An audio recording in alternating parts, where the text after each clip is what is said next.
Hello guys, welcome to my channel. आज आपण बनवणार आहोत शिमला मिरचीची भाजी. 2.5 किलो शिमला मिरची आणि 3 ते 4 बटाटे आपण इथे कापून घेतलेले आहेत. फोडणीसाठी छान तेल गरम करून घ्यायचं आहे. 1 चमचा मोहरी, 1 चमचे जिरे, कढीपत्ता छान तडतडल्यानंतर त्याच्यामध्ये आपण बारीक चिरलेल्या मिरच्या आपण त्याच्यामध्ये टाकायच्या आहेत. त्याच्यानंतर 2 ते 3 बारीक चिरलेला कांदा आपण याच्यामध्ये टाकतोय. फोडणी छान मिक्स करून घ्यायची आहे. त्याच्यामध्ये 1 बारीक चिरलेला टोमॅटो आपण टाकणार आहोत. तुम्हाला हवं असेल तर तुम्ही जास्त टाकू शकता.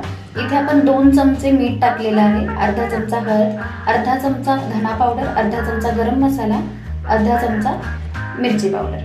सगळं छान मिक्स करून घ्यायचं आहे. आणि सगळ्या मसाल्यांपेक्षा थोडंसं जास्त आपल्याला इथे कांदा मसाला टाकायचा आहे.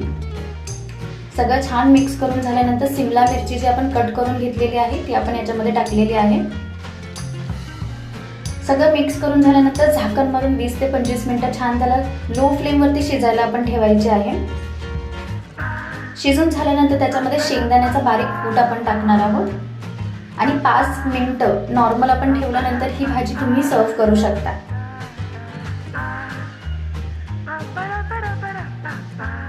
आपली भाजी तयार झालेली आहे. रेसिपी आवडली असेल तर नक्की ट्राय करा. थँक्यू.